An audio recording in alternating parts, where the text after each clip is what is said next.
famosa del caffè. Non a caso il caffè a Marostica. C'è tutta una storia. Wow!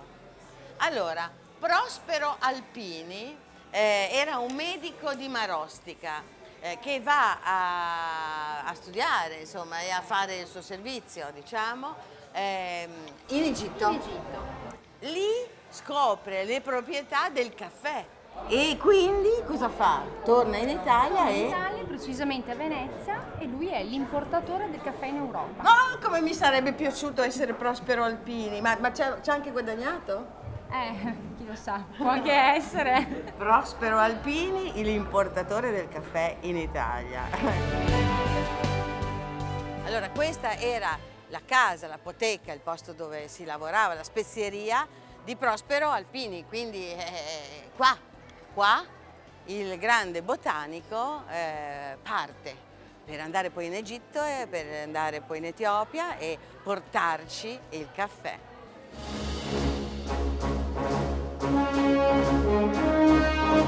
Nello spettacolo pare che ci sia una parte anche per me. Senti, allora come la devo fare questa scena? La devo fare tipo commedia dell'arte? Esattamente tipo come ci sono le maschere. Colombina, una cosa così. Va bene, ti va bene così. Benissimo. Ti va bene? No, non ti voglio rovinare tutta questa cosa. Dice, è stato bellissimo, ma c'era una comica che faceva schifo. No, vabbè, te la vorrei. caverai, te la caverai. Va bene, ok, va bene. Ci vediamo più tardi. Ciao. Ciao. Ah, Eleonora. Ciao, piacere. Eleonora è la famosa donzella contesa per la quale Rinaldo e Vieri si sfidano a scacchi. Allora, Chiara o Eleonora? Chiara. Chiara, però che fa Eleonora? Come ti senti a fare Eleonora? Emozionatissima. Ieri sera è andato bene, spero anche stasera.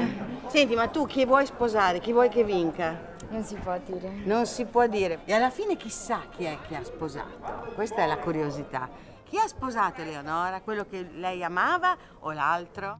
Infatti al perdente viene data in moglie la zia di Eleonora. Bella pure lei, Mamora. Ma il perdente non perde per niente, perché vince la zia, che non è male. Ecco, allora forse quest'idea del biondo e del moro è l'idea dello scacco, degli scacchi bianchi e scacchi neri, no? Allora quest'anno vincono i neri, per cui vince la regina nera. Ecco. Sì, fino all'anno scorso vincevano i bianchi. Siamo ritornati alla partita originale di Mirko Vucetic, in cui appunto vincevano i neri. Sappiamo che stavolta vinceranno i neri perché ogni anno vengono riproposte delle partite storiche. Questa di quest'anno è detta l'Immortale. La Immortale è stata fatta nel 1895, quindi è una partita in 40 mosse che gli altri anni abbiamo fatto sempre verde. Quest'anno invece si fa la Immortale. Ed è una bella partita? Questa? Non l'ha mica vista. Mai? E ora non glielo dico perché deve dare il parere dopo. Quando la vede dopo giudica. Va bene. Ok? Grazie, secondo. Prego. Pedina? Araldo. Araldo. Quello che riporta a voce alta le mosse. Le mosse, così.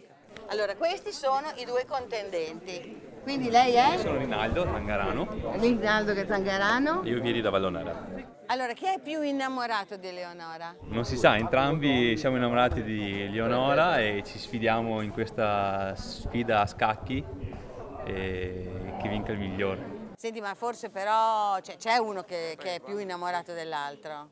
Diciamo che nella storia si dice per chi Leonora effettivamente tifa. Teneva.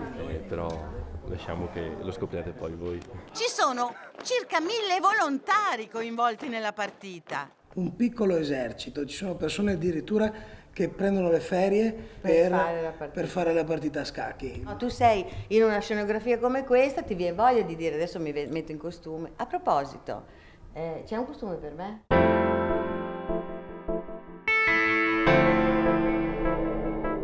Ma non c'è una cosa da guerriero? Da armato non c'è più niente. Paggetto? Questo è il paggio. Un po' caldo il paggio, Senti, questo cos'è? Se la vuole le faccio vedere. Il comico. Cosa vuol dire I bambini, comico? i giocherelloni, giocano, saltano. Beh, potrebbe andare, è abbastanza leggero. Là! Sono pronta. Ed ecco a voi lo spettacolo della sfida degli scacchi di Marostica.